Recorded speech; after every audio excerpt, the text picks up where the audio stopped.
There's no time for us.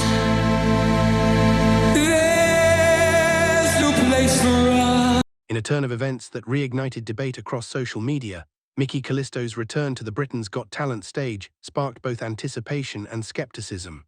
Just weeks after his polarizing previous performance, whispers started swirling in online forums and tabloid columns about whether the former crowd-pleaser could redeem himself or was setting up for a public flop.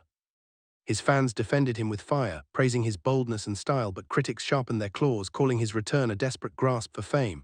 A rehearsal clip leaked on Instagram showed him in full retro costume, passionately belting out notes from what appeared to be Queen, Radio Gaga. It should have excited fans, but instead it split opinions. Some said he was delusional to take on a song so legendary, while others saw it as a declaration of artistic defiance. Even before he stepped on stage, battle lines had been drawn. Comment sections filled up with predictions of failure, and hashtags like Callisto Crash and Radio Gaga Mess trended within hours. But Mickey kept quiet, no social posts, no interviews, just silence, leaving audiences guessing whether he was bracing for impact or preparing something extraordinary. As tension built leading up to the live show, one thing became certain. Mickey Callisto wasn't just returning to sing, he was returning to prove something. And in a competition known for brutal judgment and short memories, this performance could either rewrite his narrative or bury him for good. Before Radio Gaga was even an option, it was Mickey's previous performance of Don't Stop Me Now that truly lit the internet on fire, but not entirely in the way he hoped. Draped in flamboyant Freddie Mercury fashion and backed by pulsating lights, he gave it his all, but for every jaw drop in the audience there were 10 eye rolls online. The judges gave polite praise, noting his stage presence and vocal control, yet the public response was far from unanimous. Some hailed it as theatrical genius, while others accused him of mimicking Mercury without originality. On platforms like X and Reddit, discussions exploded. Was he honoring Queen's legacy or using it as a gimmick? A particularly harsh post from a self-described Queen fan read, "I don't know if this is a tribute or a Halloween impersonation." Still, Mickey never addressed the backlash, refusing to clarify his artistic choices or feed the controversy. Instead, he vanished into preparation mode, sparking rumors that his silence meant regret or a major pivot. Reports from Backstage hinted that Mickey was rattled but not broken. One crew member even claimed he asked producers if he could swap his next performance for something less expected. But as the next episode approached, Mickey's team teased just one cryptic message. This time it's personal. That simple phrase sent fans spiraling into theories, many convinced he was cooking up something risky, perhaps his boldest move yet. And indeed he was. While the cameras focused on cheers and lights, what unfolded behind the scenes of BGT told a darker, more complicated story of Mickey Callisto's preparation for his comeback. Sources close to the production revealed that tensions were mounting between Mickey and show producers regarding everything from song choice to costume design. According to one anonymous staffer, an audio recording captured Mickey raising his voice in frustration, reportedly saying, "I didn't come here to be a puppet." The issue, insiders claim, stemmed from pressure to tone down his eccentric style to appeal to a broader demographic, with producers allegedly suggesting safer song choices like Elton John, Rocket Man. But Mickey, determined to make a statement, insisted on Radio Gaga, arguing that the track encapsulated everything he stood for: rebellion, misjudgment, and media control. Negotiations grew tense. One report claimed he threatened to withdraw if his vision wasn't respected, prompting last-minute crisis talks. Meanwhile, costume departments scrambled to approve a look that channeled glam rock without breaching brand guidelines. On the night of the show, observers noted that Mickey arrived at the venue late, refused interviews, and stayed isolated in his dressing room. He looked like he was carrying the weight of the world, one security guard commented. It wasn't just another performance, it was a make-or-break moment where every detail had become a battlefield. And still, through all the pressure and quiet storm behind closed doors, Mickey chose to step forward.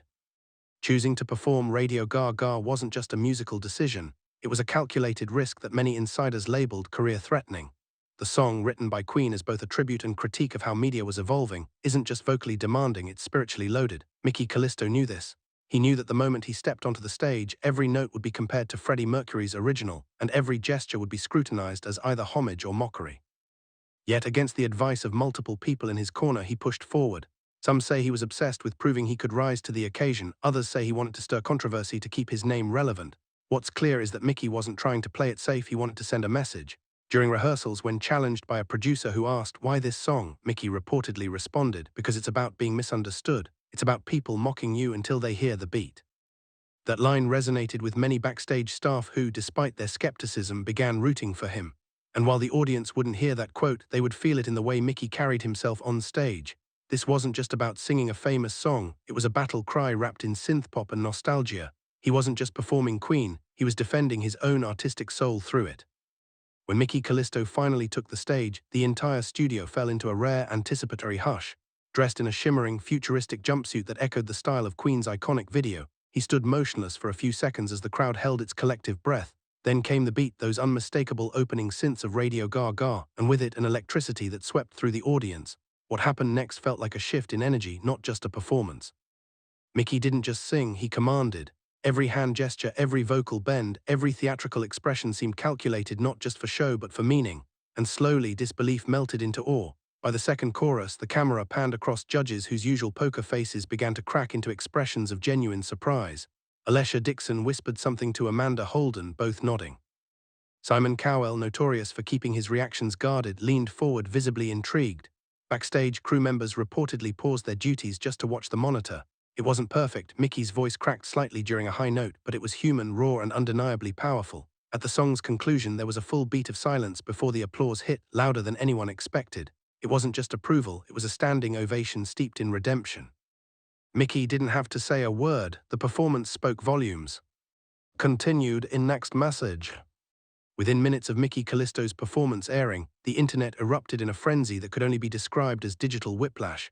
TikTok feeds lit up with clips of the final chorus, some fans lip-syncing the moment he raised his fist to the beat, others just staring into the camera in stunned silence. On X, formerly Twitter, posts ranged from "I owe Mickey an apology" to "Who let this man redeem himself like that?" And that wasn't even the wild part.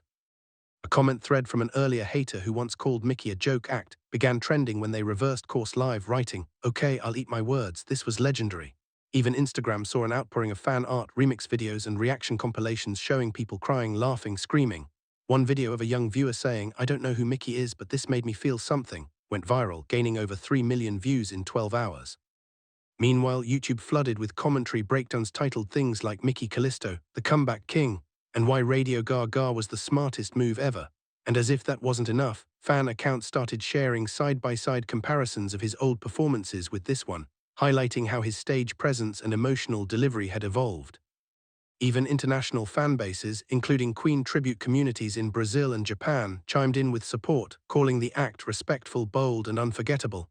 Suddenly, the narrative had changed. Mickey wasn't the punchline anymore, he was the headline.